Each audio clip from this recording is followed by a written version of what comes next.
When we look at Devanagari, it looks so foreign that you could assume that its origins are completely independent. But this is not true. Its origin is from the ancient Egyptian script. But let's go one by one. Devanagari started being used in the 10th century. Before it, there was a language called Nagri, or a writing system called Nagri. Before that, in the 6th or 5th century, there was Sudism, and Sudism was in use before Nagari or Devanagari. In the 4th century to the 6th century, there was the Gupta script. In the 3rd century BC, there's the Brahmi script. This is the oldest form of writing in India that is continuous with the modern form of writing that we find today in India. But before this one, we have to leave and go out of India in order to find its origins.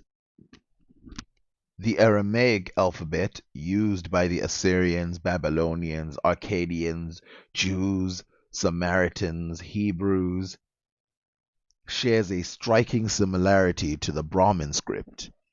In fact, they are, in fact, related. The Aramaic script originates from the Phoenician script. The Phoenician script originates from Proto-Sinaitic, and Proto-Sinaitic originates from hieroglyphics.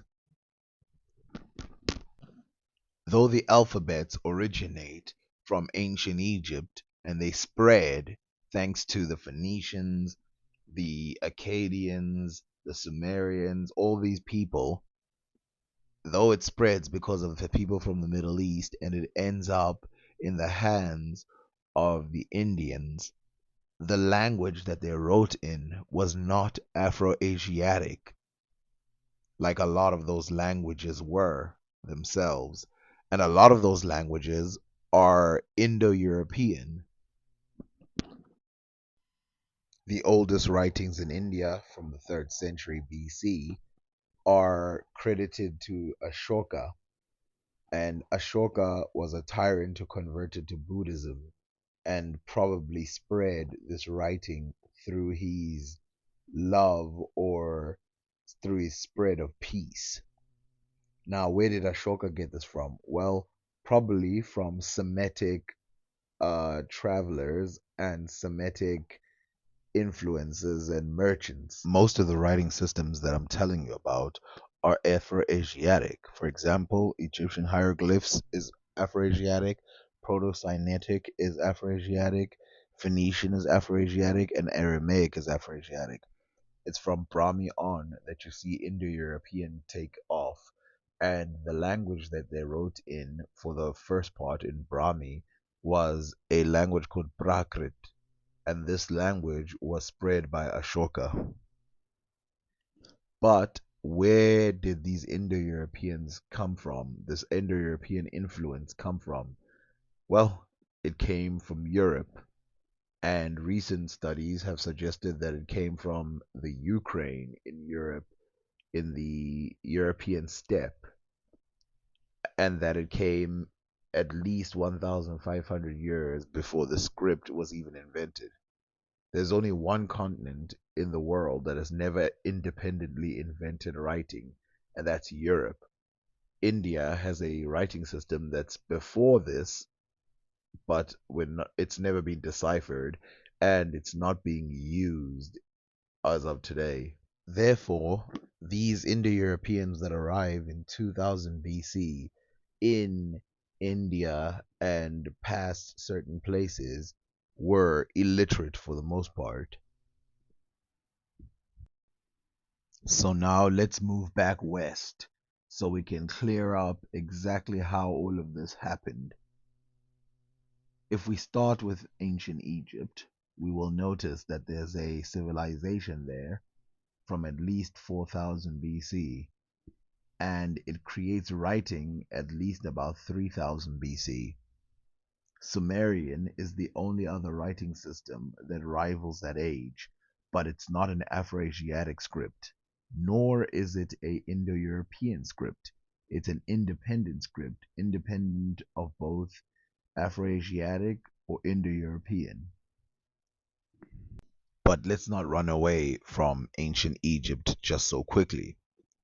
For example, if ancient Egyptian is the only Afroasiatic language that created the alphabet, then that means any writing system that is independent of Sumerian must have come from ancient Egyptian that spread through the Afroasiatic languages. And you'll realize that most places that have Afroasiatic people do not have writing systems. So the Hausa, the Berber, the Cushitic, the Omotic, most of them, for most of their history, do not have writing systems. This means that the spread of Afroasiatic languages must have been prior to writing, because if it had been in the time of writing, then all of them would have taken this with them. This is also true of the Semitic branch, because the Semitic branch does not have Egyptian script in it. This means that the Egyptian script, though Afroasiatic, is independent of those Semitic Afroasiatic branches. We see the first Afroasiatic branch outside of Egypt to find writing being the Akkadians, who take over the Sumerians. The Akkadian Empire helped them get this type of writing within their system, which is called cuneiform, which is later called Sumerio Akkadian script. This is not because the Akkadians invented it, it was invented by Sumerians. The Akkadians then used it later, and they used it so much that basically it was theirs by this point. So this is a map of what was happening at the time, and you can see there it's early dynastic Egypt, 3000 BC, by the way. Early dynastic Egypt. In Africa, you have the Sudanese down here. Then you're going to have the Ethiopians down there. In the Middle East, you have the Sumerians. And then you have a lot of nomadic cultures going on here. But the big civilizations are going to be Sumeria. So let's look at the big civilizations. You have the early dynastic Egyptians. You have the Sumerians. You have the Proto Elamites. And then you have the Indus Valley, and then you have the Asiatic, East Asiatic, with ancient Northeastern Asian and all these other people. The Afatsienzo culture is the first Indo-European branch that springs far away from the original place of the Indo-Europeans. The original place of the Europeans, as you can see, is the Yamnaya culture, written there. There's then the corded ware culture, a culture that is related but not the same, and it goes deep into Europe. This is by 3000 BC. Now, what this tells you is Indo-European influence and Afroasiatic influence was coming at the same time into the same regions, except that the Indo-European influence would stay mostly in Russia and Europe, while the influence of Afroasiatic languages would stay mostly in the Middle East. The Indus Valley was untouched for the most part, and so was the Asiatic areas, East Asiatic areas. The blue represents the takeover by the Indo-European languages by 2380 BC. If you notice, they've taken over most of Europe, but they haven't touched the Middle East or India.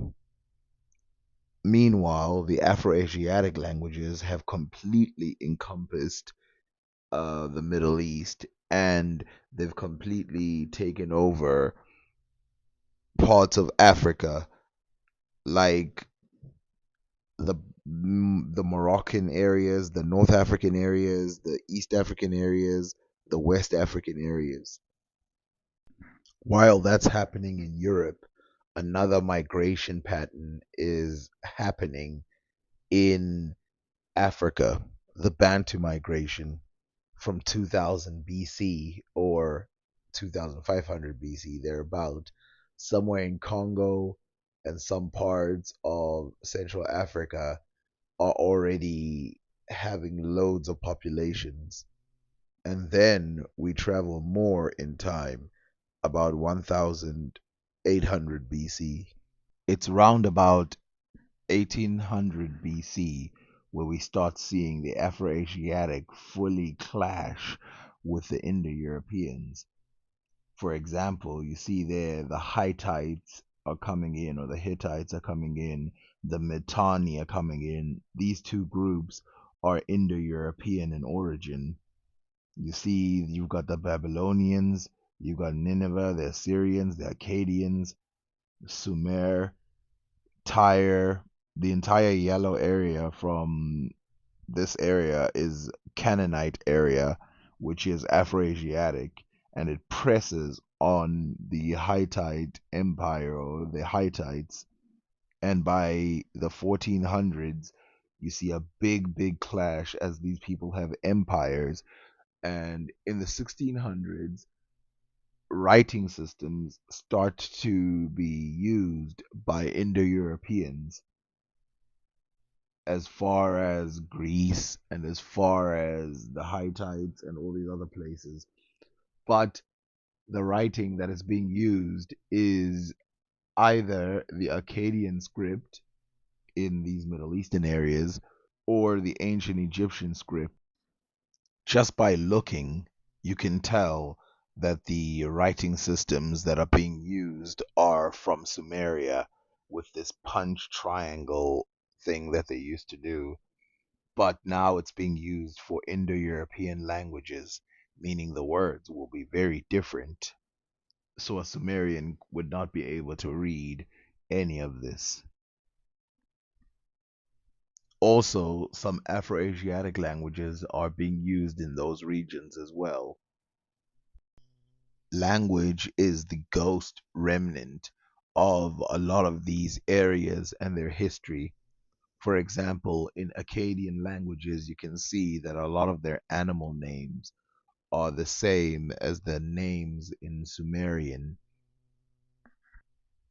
while a lot of animal names in India, in the scripts like Prakrit and Sanskrit and so on, the animal names are in the Indo-European languages of India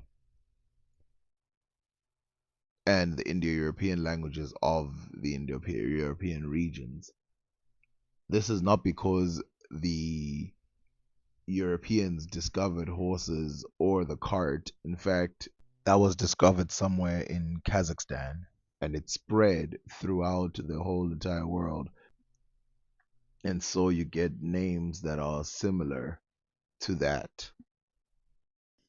In this time period, the 1800 BC and 1500 BC, you see the Proto-Sinaitic script, that script that would be adopted by the Phoenicians and then would overtake almost all writing all over the world, including in Greece, in Italy, in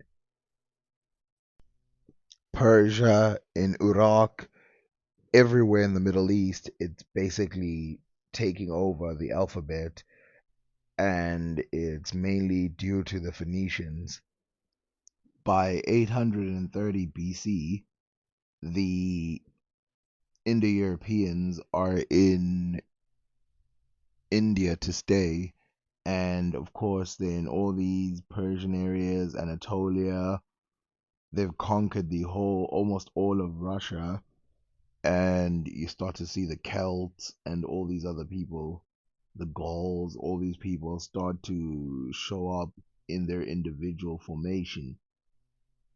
While in Africa, Egypt is decaying, first taken over by the Nubians, and then by the Persians, and then by a series of Middle Easterners, and then by the Romans and the Greeks, and never to be held again by a native. The Bantu people have spread as far down as Angola, Zambia, Tanzania, Kenya, Uganda, Congo, Gabon.